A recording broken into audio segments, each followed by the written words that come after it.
Hello everyone, I'm Amelia, and today I'm going to help you to ride the perfect circle.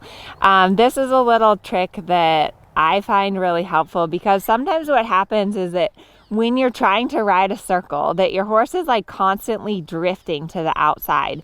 And so you feel like you're like constantly trying to turn your horse and your horse is drifting more and more to the outside, and it can be really frustrating. So this is a great way to kind of get your horse a little bit better turning so that then you are able to ride that perfect circle. So give this video a thumbs up and be sure to subscribe so you get notified when I post a video every Wednesday.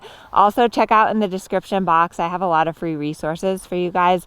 Be sure to join Amelia's Dressage Club on Facebook because it's like the most awesome dressage community ever. So if you have questions about your riding or you want to share something with a community, that's a great place to do it. So this is Fargo, and today we're going to show you how to ride the perfect circle.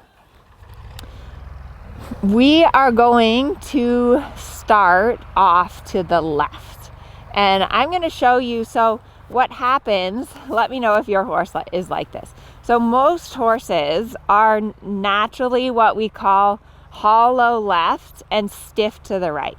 So what that means is that most horses, when you're going on a circle to the left, most horses tend to want to bulge out to the right. And I'm going to show you first what most horses do and then how we're going to fix that and get to where we can ride a perfect circle. So if I just pick up the trot here, I'm going to exaggerate a little bit what his tendency is because he is a horse that's hollow left and stiff right. So Fargo's tendency on a left-hand circle is that he kind of just wants to overbend, and then his see how he's just drifting over here to the right, like he's literally falling onto the rib. So his haunches are swinging out, his whole body is just drifting out. And what happens then is that as a rider, you end up like you're pulling him more and more to the left. You're like, come on, turn, turn, turn. And he's just drifting this way more and more. So this is like not gonna work, right? So what we're gonna do is that instead of riding a circle, I'm gonna ride a diamond. So I'm gonna think about riding 4 straight lines. So I'm gonna turn from B to a little bit past I here on the center line. Then I'm going to make a sharp turn and go to E. So you see how now instead of riding a circle, I'm riding a diamond. So I'm going turn and straight to B. And then from B, I'm going to turn and go straight to the center line. And then again, I'm going to turn and go straight. So this is really a good exercise because it allows me to give a distinct turning aid, like come on, turn, release. It's really important when we train our horses that we remember the release. And what happens is, like I showed you before, when he's drifting out all the time, my turning aids are constantly on him and he's never getting a release from the turning aid. So when your horse is just drifting and you're constantly trying to turn them, you're basically teaching them to ignore the turning aids. So what are the turning aids? The turning aids are mainly your outside aids. So mainly your outside leg, a little behind the girth, and your outside rein here by the withers. It's really important that your outside rein doesn't come across the neck. So your outside rein shouldn't go over the mane, but your outside rein can be right here at the withers. Your inside rein is kind of like a blinker. So your inside rein helps to get your horse to look where they're going because you do want your horse to look where they're going. But your outside rein and leg are what actually execute the turn. So if I'm walking along here, I'm going to close my right rein and right leg and kind of push him to the left. And then once he turns, I'm going to soften that pressure on my outside rein and outside leg. So again, it's going to be half halt, turn, and release. And then I'm going to that next touch point on the center line. I'm going to close my right rein and my right leg, half halt, turn him, and then release him forward to the letter E.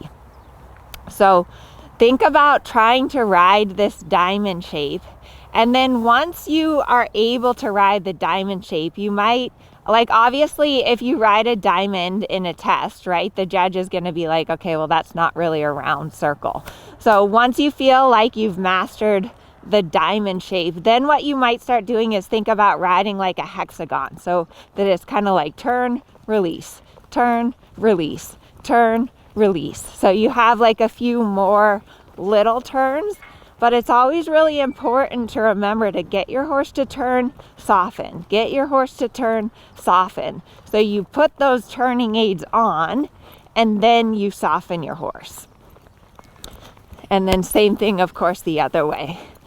But whenever I'm having trouble riding a circle, or my students having trouble riding a circle, I find it helpful to go to this pattern where you're riding more of like a square or a diamond shape, so that you really make a clear distinction of like, okay, I'm going to turn to the center line, now release.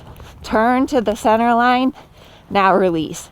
And the reason that this is important is because, like, if you're constantly trying to turn and your horse isn't turning, so like if I'm constantly like turn, turn, turn, and like putting so much pressure, you see how my whole body starts getting tweaked, and like I'm all crooked and leaning, and then my horse is getting crooked underneath of me.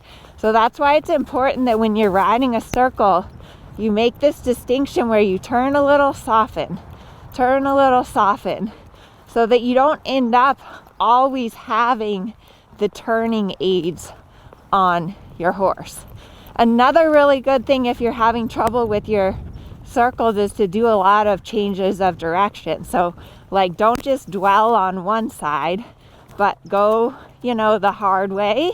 For this horse, it's a little harder on the left because he likes to drift out. So I kind of like go the hard way and then go back to the easier side and then go back to the hard side. So just mixing it up so that I don't end up getting like too crooked and that he doesn't either.